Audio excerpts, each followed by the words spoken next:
नमस्कार,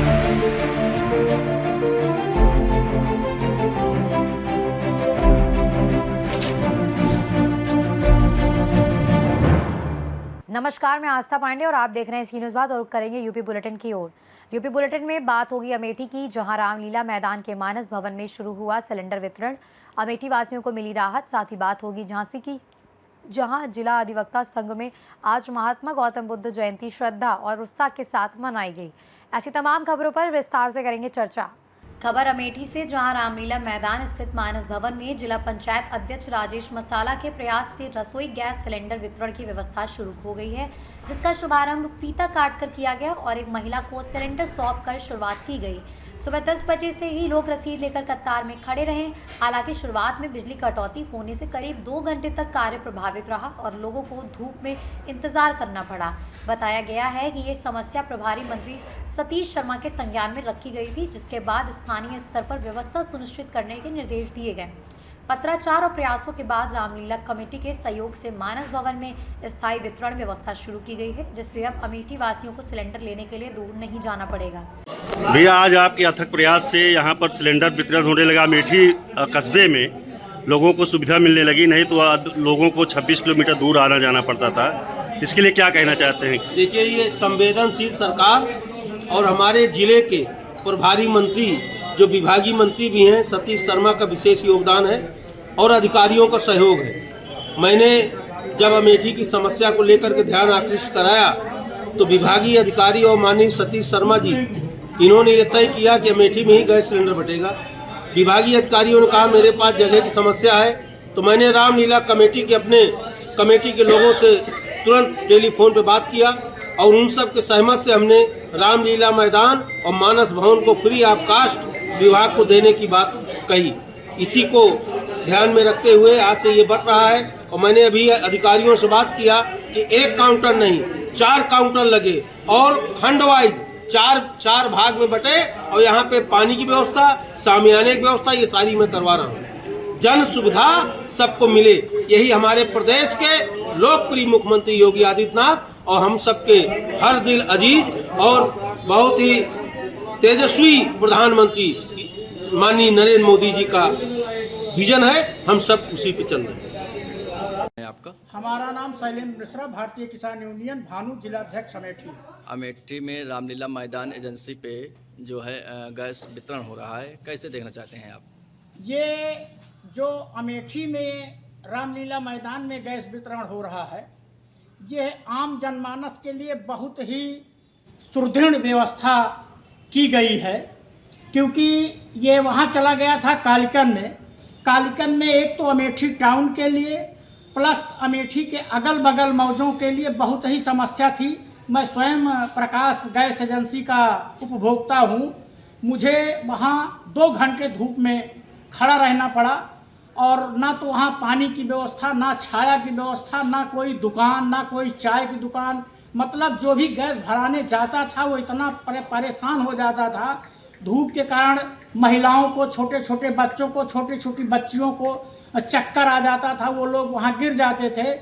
अगर राजेश मसाला जी ने ये काम गैस एजेंसी को वहाँ से उठवा करके अगर रामलीला मैदान में वितरण कार्य किए हैं तो ये आम जनमानस अमेठी के लिए बहुत ही सराहनीय कार्य है। मैं और मेरा संगठन अमेठी वासी ये सब उनकी सराहना करते रहेंगे। क्या नाम है आपका?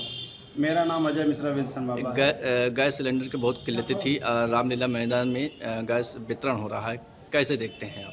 देखिए मित्रों, सबसे बड़ा एक ये है कि गैस की समस्या लगातार बढ़ती चली जा रही है। ग्रामीण परेशान हो रहे हैं और छोटे जो गरीब तबके के लोग हैं उनके पास तक जानकारी नहीं पहुंच पा रही है।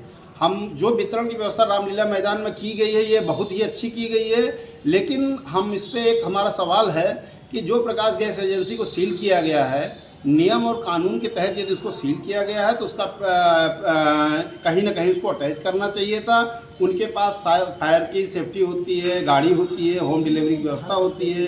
अब ये जो तहसील प्रशासन जो है कभी संग्रामपुर में, कभी मैरिज लॉन में, कभी रामलीला मैदान में इस तरीके से घुमा घुमा के स्थान परिवर्तन कर रहा है। ना तो इसका प्रचार प्रसार हो रहा है, ना अखबारों में इसका विज्ञापन दिया जा रहा है, और ना ही कोई मुनादी कराई जा रही है। तो इससे जो गाँव के लोग हैं वो कभी संग्रामपुर भाग के जाते हैं, उनको पता चलता है आज वहाँ मैरिज हॉल में बटेगा, मैरिज हॉल गए तो पता लगा रामलीला में बटेगा, और कोई सुरक्षा की व्यवस्था नहीं है। तो ये जो प्रशासन कर रहा है कहीं ना कहीं सुविधा तो जनता के लिए कर रहा है, लेकिन ये कहीं ना कहीं एक ब्लैक मार्केटिंग का एक हिस्सा है, और ये प्रशासन नियम विरुद्ध कर रहा है। इसको सिर्फ गैस एजेंसी से इसको अलॉट करना चाहिए, अटैच करना चाहिए था, और गोदाम में से इसका वितरण होना चाहिए था। यहाँ पे रामलीला मैदान में गैस सिलेंडर जहाँ पे वितरण होने वाला है, यहाँ पे 3 एजेंसी आ रही हैं, ये क्या कहना चाहते हैं आप?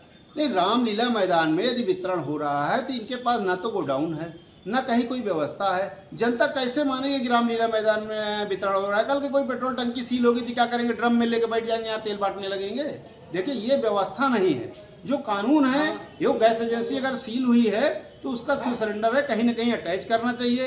अब आप बताइए, होम डिलीवरी जो होती है उसकी डिलीवरी यदि रामलीला मैदान से हो जाएगी, इसका पैसा किसके पास जाएगा? मानस भवन में श्री रामलीला मैदान अमेठी में राजेश अग्रहरी मसाला ने जो है आज सिलेंडर अपने भवन में बांटने के कार्य कर रहे हैं। हाँ, क्या है मामला? मामला ये है कि 2 महीने हो गया प्रकाश गैस सर्विस पे छापा पड़ा था अधिकारियों का। हम लोगों ने ज्ञापन दिया था, उसमें अनियमितता पाई गई थी, उनके ऊपर FIR हो गया। ये प्रशासनिक फेलियर है कि 2 महीने हो गया, अभी तक कौन कहाँ किसका मिलेगा ये नहीं पता। केवल जो है उपभोक्ता परेशान हो रहे हैं। 2 महीने से अगर व्यवस्था नहीं सुचारू रूप से कर रहे हैं ये अधिकारी, तो कहीं न कहीं इनका ये इस मैटर में बहुत मिली भगत है। नहीं तो किसान को जब पैसा लिया जा रहा है घर घर पहुंचाने का, तो कभी जो है देवमरी लान में 20 दिन बटाए जो है संग्रामपुर में, अब रामलीला मैदान में उपभोक्ता पैसा दें डिलीवरी चार्ज घर पहुंचाने का, आके लाइन में लगे जो है इस धूप में जो है रामलीला मैदान में। ये तो उपभोक्ताओं के लिए बहुत बुरी है, और हम प्रशासन से मांग करते हैं कि घर घर पहुंचाएं। जो पैसा ले रहे हैं, एजेंसियां कमा रही हैं पैसा, तो घर घर पहुंचाएं।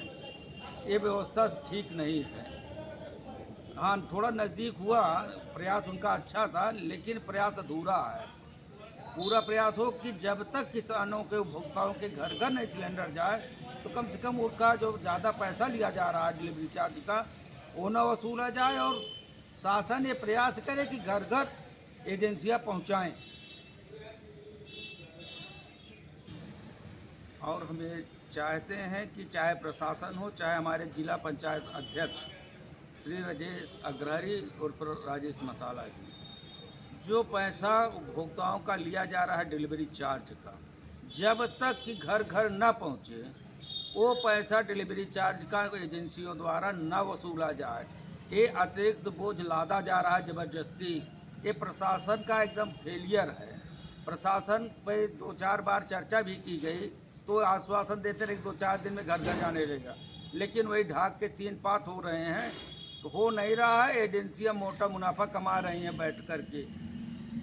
हम बार बार अनुरोध कर रहे हैं प्रशासन से भी और राजेश अग्रहरी से कि उनका सिलेंडर घर घर पहुंचाएं। अब जब तक घर घर नहीं पहुंचाते हैं, तब तक डिलीवरी का चार्ज ना वसूला जाए। अगर ये व्यवस्था 2 दिन में नहीं हुई, तो सोमवार से हम लोग धरने पर बैठेंगे, इसको भी प्रमुखता से उठाएंगे। अमेठी से सीनियर संवाददाता शैलेंद्र प्रताप सिंह की रिपोर्ट। खबर बुलंदशहर से, जहां खुर्जा देहात क्षेत्र के गांव हसनगढ़ में बम्बे से एक अज्ञात व्यक्ति का शव मिलने से हड़कंप मच गया। जहां शव के गले और सिर पर गंभीर चोट के निशान पाए गए और शरीर पर केवल कपड़े की लंगोट थी। शव मिलने की सूचना पर बड़ी संख्या में ग्रामीण मौके पर जमा हो गए, जिसके बाद सूचना पाकर पहुंची खुर्जा देहात पुलिस ने शव को कब्जे में लेकर पोस्टमार्टम हाउस भेज दिया। फिलहाल पुलिस मामले की जाँच करते हुए मौके से साक्ष्य जुटाने में लगी हुई है। सर, थाना खुर्जा देहात में सब मिला है, क्या है पूरा मामला? आज सुबह खुर्जा देहात थाना पुलिस को सूचना प्राप्त हुई थी कि हसनगढ़ रजवाहे में एक शव है जिसको पुलिस द्वारा निकाला गया था। शव की शिनाख्त नहीं हो पाई थी, उसको पोस्टमार्टम के लिए मोर्चरी में भेज दिया गया था। अभी जांच के दौरान शव की शिनाख्त हो पाई है। शव कृष्ण कुमार पुत्र रतिराम, जो कि ग्राम पाली थाना क्षेत्र सूरजकुंड नोएडा के रहने वाले हैं, उनका है। इनके परिजनों को बता दिया गया है। अग्रिम वैधानिक कार्रवाई की जा रही है। बुलंदशहर से सी न्यूज संवाददाता उमेश की रिपोर्ट। खबर झांसी से, जहां जिला अधिवक्ता संघ परिसर में महात्मा गौतम बुद्ध जयंती श्रद्धा और उत्साह के साथ मनाई गई, जिसमें सैकड़ों अधिवक्ताओं ने भाग लेकर भगवान गौतम बुद्ध के चित्र पर पुष्प अर्पित किए और उन्हें नमन भी किया। वहीं इस अवसर पर अधिवक्ता संघ के सचिव छोटेलाल वर्मा, वरिष्ठ अधिवक्ता प्रतिपाल सोनी, एडवोकेट चंद्रभान आदिम, पूनम वर्मा, अभय भदौरिया, विजेंद्र यादव, प्रणय श्रीवास्तव, कोषाध्यक्ष विनय शिवहरे सहित कई अधिवक्ता मौजूद रहे। सभी ने मिलकर पुष्पांजलि अर्पित की और गौतम बुद्ध के अहिंसा, करुणा और सत्य के संदेश को अपनाने का संकल्प भी लिया।